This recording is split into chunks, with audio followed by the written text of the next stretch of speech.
monde, j'espère que vous allez bien. C'est bientôt Halloween, c'est dans un jour ou deux, donc je vous prépare très vite une vidéo. J'ai décidé de faire une boîte scrappée, voilà, une boîte cercueil comme ça. Et pour ce faire, je vais vous montrer justement une astuce pour faire plein de boîtes, pas seulement la cercueil, mais plein d'autres boîtes. Il y a un site vraiment qu'il faut connaître, que vous connaissez peut-être déjà, mais je vous fais une vidéo, du coup je vous en parle, parce que c'est ce que j'ai utilisé pour faire cette boîte. Je vous présente tout de suite le site. Je vais enregistrer mon écran et vous montrer comment je m'y suis prise. Et vous verrez, il y a tous les éléments. Je mets aussi le site sur la description de la vidéo, etc., etc. Comme ça, je vais vous expliquer un peu pourquoi j'ai choisi ces dimensions. Voilà, donc c'est parti, je vous montre avec quel site web j'ai préparé cette boîte. A tout de suite.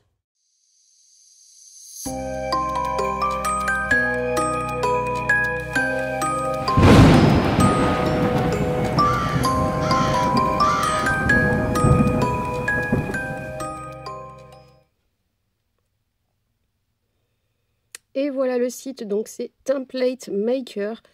Vous cherchez sur Google en tapant Template Maker et ça marche.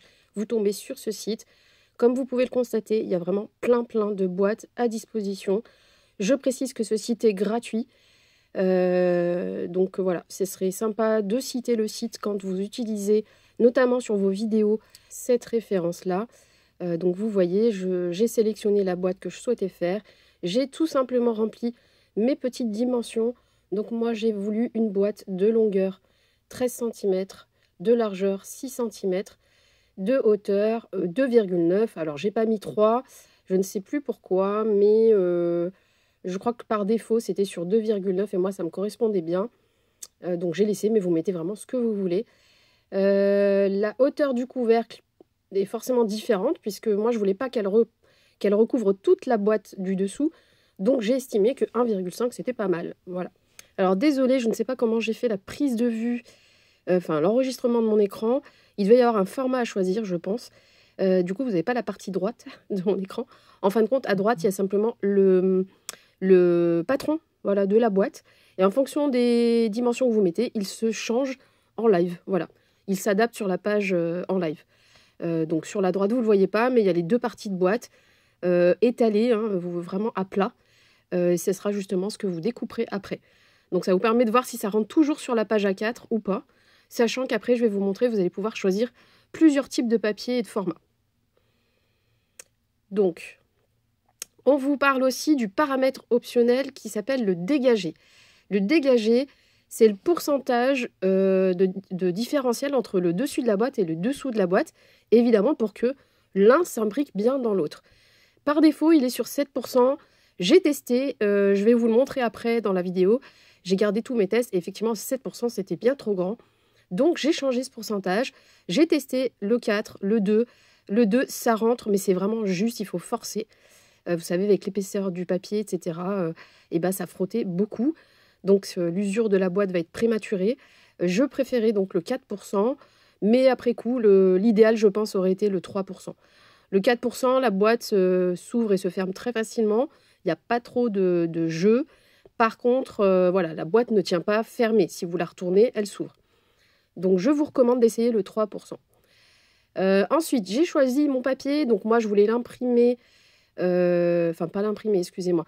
Moi, j'avais que du papier noir A4. Si j'avais eu du noir dans un autre format, j'aurais pu prendre une page plus grande. Donc, j'ai fait en sorte avec mes dimensions que ça rentre sur le A4. C'était un peu juste, honnêtement. Avec mes dimensions, vraiment, ça rentrait juste. Mais en fin de compte, si vous avez une brodeur ou n'importe quelle autre machine de découpe, une fois que vous êtes sur le logiciel de la machine, vous pouvez sélectionner plutôt le haut de la boîte ou le bas de la boîte, le centrer dans la page, etc. Donc finalement, vous ne serez pas préoccupé par le fait que ça rentre ou pas sur la page. Bref, je ne sais pas si je suis claire. Celles qui n'ont pas de machine, vous ne comprendrez peut-être pas. Mais en tout cas, si c'est en imprimante classique, que vous découpez après au ciseau, vous voyez, vous avez le type de papier, le format. Au niveau de la résolution, j'ai laissé 72. Honnêtement, j'ai pas vu de différence de toute façon. Pour la marge, j'ai mis 0,1. Je crois que par défaut, c'était 0,3. Moi, 1 mm, ça m'allait très bien entre les deux boîtes. Hein, c'est l'espace qu'il y avait entre les deux boîtes. Et donc sur la page. Hein. Et la longueur de perforation, c'est les petits pointillés que moi je voulais pour me faciliter le pliage. Donc voilà, j'ai mis 0,2, ça aurait pu être 0,5. Ensuite, l'orientation de la page, eh bien, vous choisissez. C'est vrai que du coup, à la verticale, ça rentre pas forcément les 2 pièces sur la page. Donc vous pouvez mettre à l'horizontale, etc. Donc vous faites en sorte de faire tous les paramètres. Et comme ça se change au fur et à mesure sur la petite image que vous ne voyez pas, du coup, à droite, et ben vous allez vite vous rendre compte si ça rentre ou pas. Ensuite, moi, j'ai choisi SVG ou même PNG, je ne sais plus, pour ma Brother Scan & Cut. Mais voilà, vous voulez l'imprimer, vous le mettez en PDF ou en JPEG et vous pourrez passer sur votre imprimante classique et du coup le découper ensuite au ciseau, au cutter, au massicot, ce que vous voulez. Voilà. Ensuite, vous cliquez sur Créer en bas. Voilà. Là, vous voyez l'éclaté à plat sur la gauche aussi. Voilà, ça va ressembler à ça en fin de compte.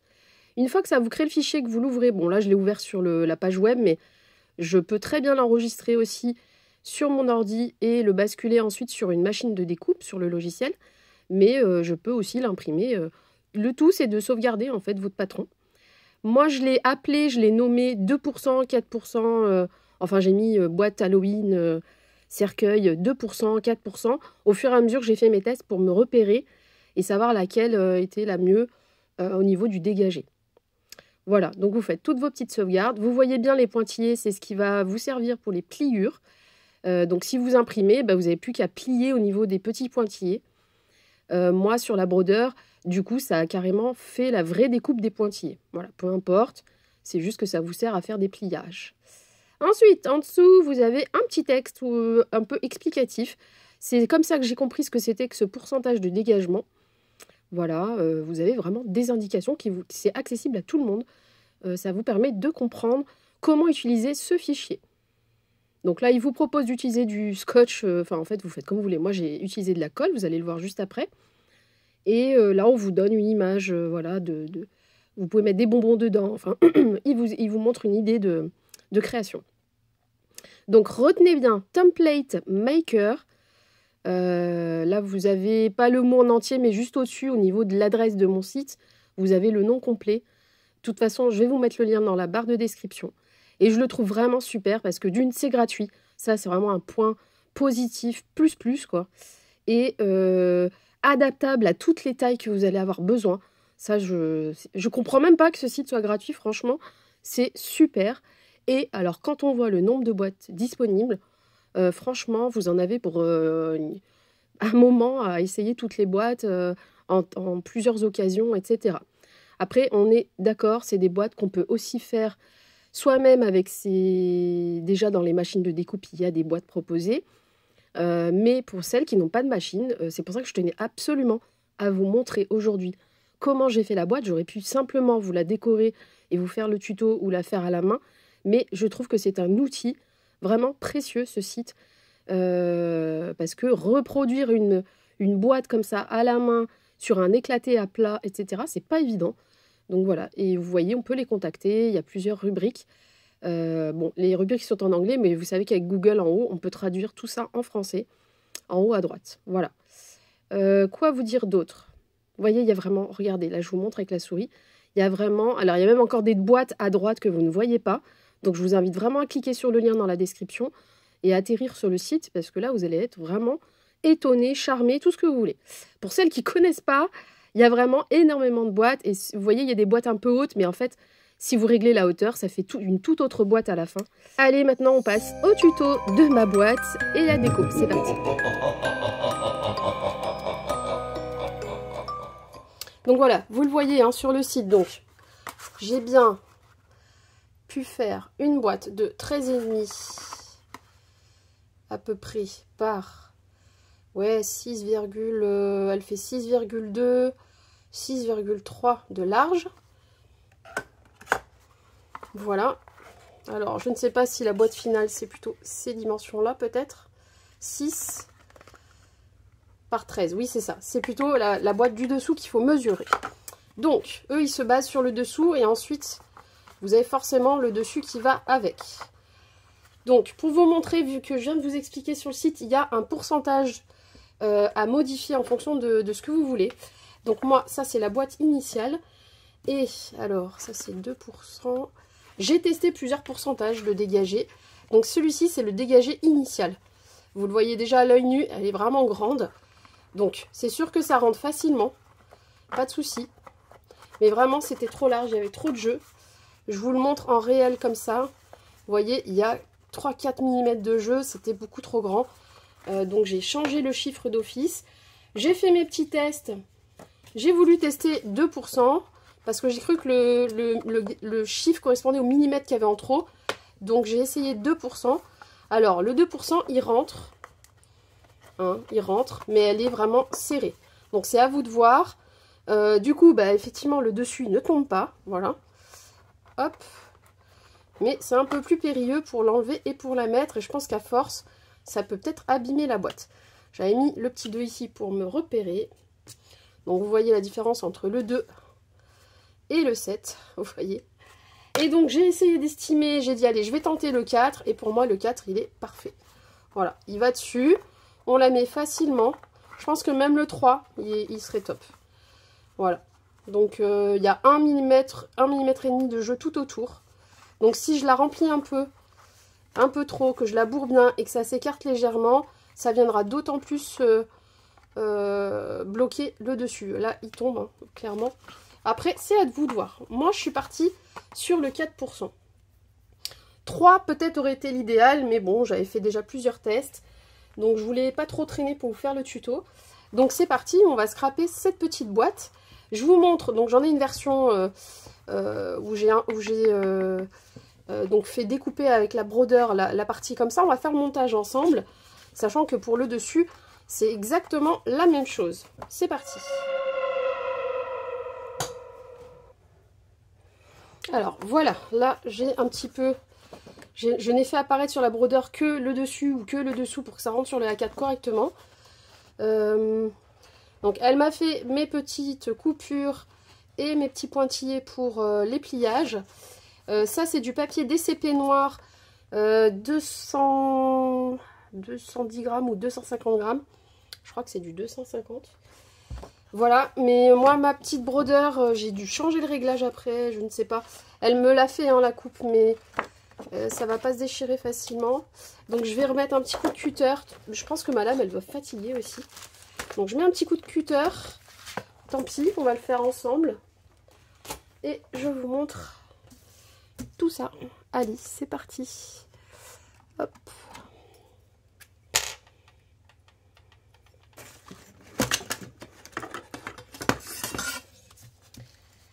Alors, donc moi je le fais sur ma plaque en verre. Je fais attention. Voilà, je repasse un petit coup. Voilà, là ça se détache tout de suite.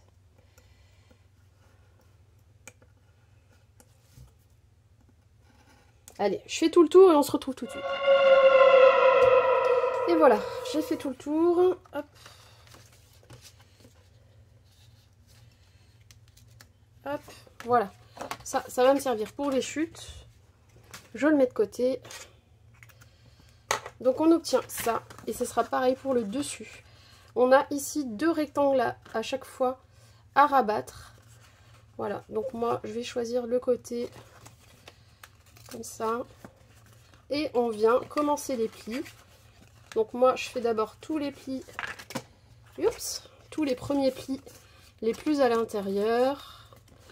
Les petites ailettes. Hop, les grands côtés. Voilà, une fois que tous les plis intérieurs sont faits et les petites ailettes, je fais les deuxièmes. Hop. Et vous voyez, avec les petits tirés, finalement, c'est pas plus mal. C'est très simple à plier. Hop. Hop. Alors ici, petite particularité pour faire la jonction, on a une ailette, une mini ailette, voilà, qui va venir se coller à l'intérieur de cette partie-là. Donc je forme le pli. Hop. Tac. La même chose de l'autre côté. Hop. Et donc je retourne. Et je vais prendre mon pistolet à colle. Hop. Voilà, un petit peu de poussière. Et on va venir rabattre ici et coller. Alors, petite astuce que moi je ne fais pas, parce que mon papier se plie bien, mais parfois selon les papiers un peu épais qu'on a, ça peut être bien de raccourcir ici l'extérieur de 1 mm, puisque quand ça va se rabattre, moi là il arrive pile poil sur le trait. Et comme ça va se remettre droit comme ça peut gêner selon les papiers que vous avez. Si c'est un papier épais, vous voyez, moi ça se plie bien, mais parfois, voilà, on va venir coller ces deux morceaux-là, et le fait de le mettre droit, après, ça va coincer. Méfiez-vous, si vous voyez que c'est le cas, très simplement, vous coupez 1 mm. Allez, c'est parti, on colle.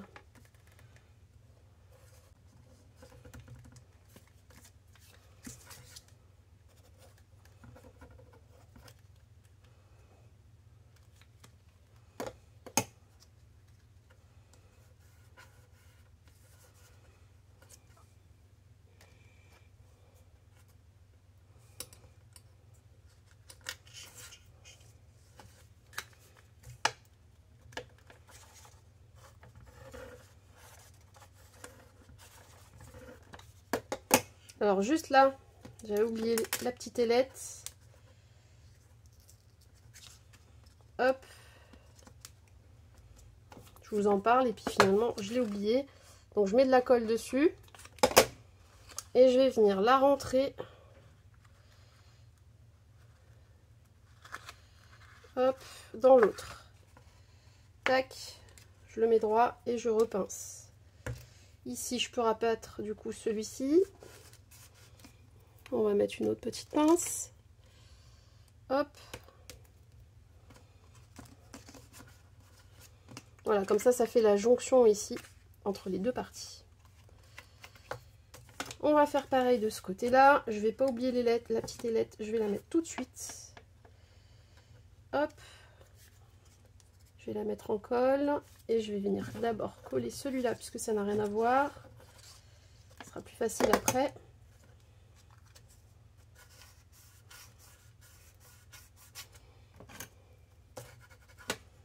Voilà, et du coup l'ailette est déjà encollée. Je viens faire celui-là.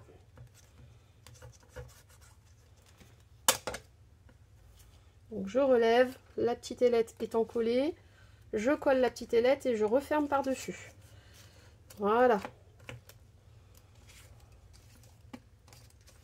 Ensuite, ici, on a deux petites... Hop. Deux petites ailettes aussi. Comme dans les boîtes, hein, finalement, il n'y a rien de différent. Et à l'intérieur également. Donc, je viens mettre contre les ailettes, bien droit, et je referme par-dessus. Donc là, il faut que ce soit à ras, ici aussi. Hop, et je referme. On peut s'aider du plioir pour bien aller encoller dans les angles. Hop, je viens mettre une petite pince. Alors, il manque une colle quelque part. Ah oui, j'ai oublié une partie. Hop, et voilà. C'est mieux comme ça. Je viens mettre la petite pince pour mettre un petit guide le temps que ça prenne. Alors, il ne nous reste plus que le fond. Donc, les petites ailettes. Je mets de la colle partout.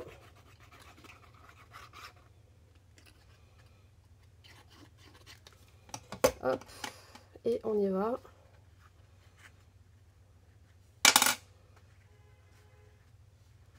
On enferme les petites ailettes.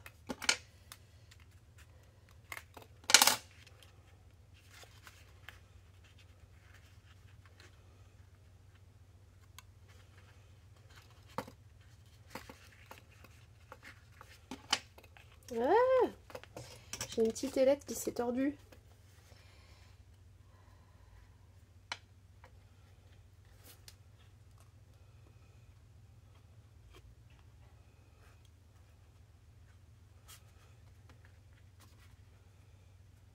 Voilà.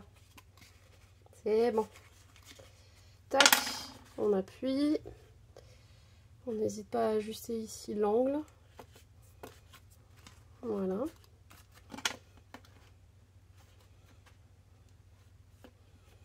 C'est fait. Je vais mettre la petite pince ici cette fois. Voilà, et vous voyez, ça c'est le dessus de la boîte en fait. Mais pour le dessous, ça se monte exactement pareil. Et vous laissez de côté sécher. On va s'occuper de choisir des papiers pour recouvrir cette boîte. Alors après, vous faites comme vous voulez. On passe à la phase déco, hein. C'est vraiment comme vous sentez. Moi, je vais vous proposer... moi, je le fais avec une certaine collection.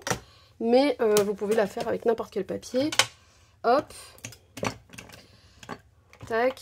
Donc, j'ai sorti tout ce que j'avais un peu à portée de main sur le thème Halloween.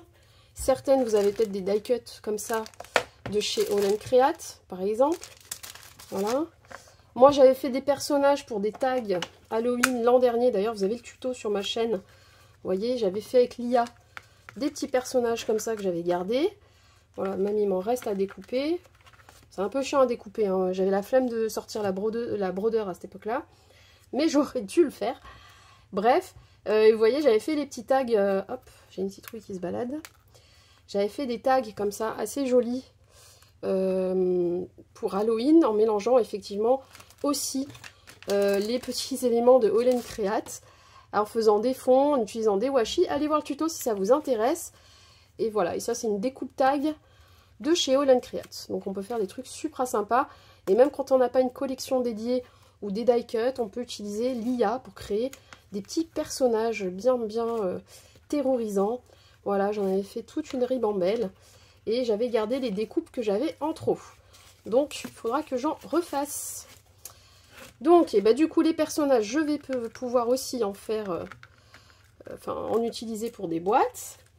Je vous donne un peu tout. On recycle, hein, de toute façon, ce qu'on a, il faut garder. Pour les utiliser, tout simplement. Et sinon, j'ai aussi, pour les papiers de fond, cette collection Witch, que j'aime beaucoup.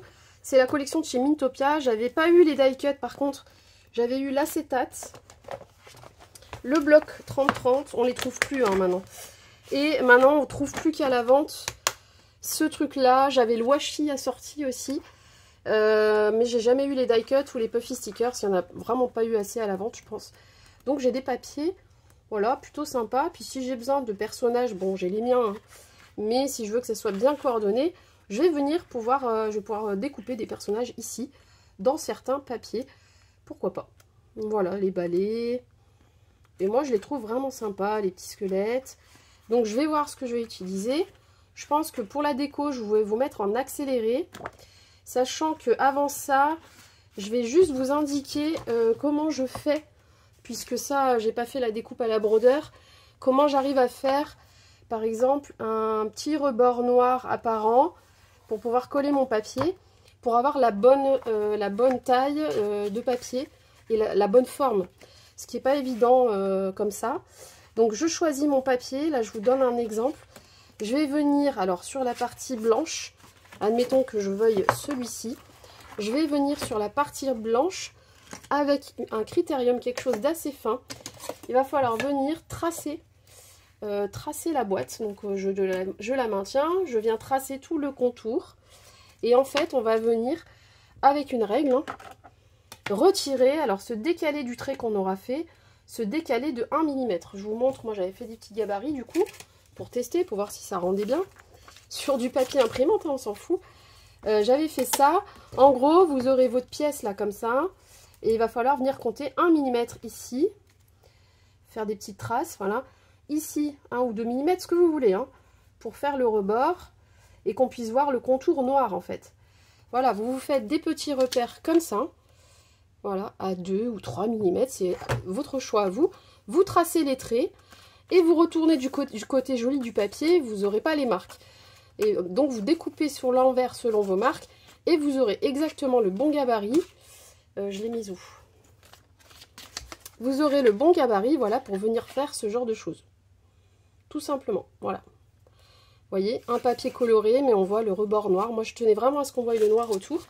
Donc, c'est ce que vous allez me voir faire en accéléré, mais je vais choisir mes papiers d'abord. Et on passera à la déco après. Allez, à tout de suite. C'est parti.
Et voilà la petite boîte terminée. J'avais un petit filet parce que j'avais acheté de l'ail, je crois. J'ai gardé le filet que je trouvais bien destroy, bien dans le thème. Après, on peut le coloriser, on peut le bomber, hein.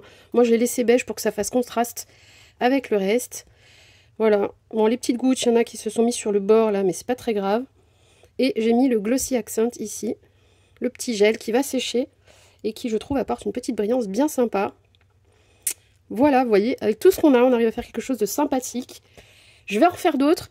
Je vais notamment utiliser des tamponnages Halloween de la dernière collection de Laine Créate que Camille m'a envoyé pour mon anniversaire.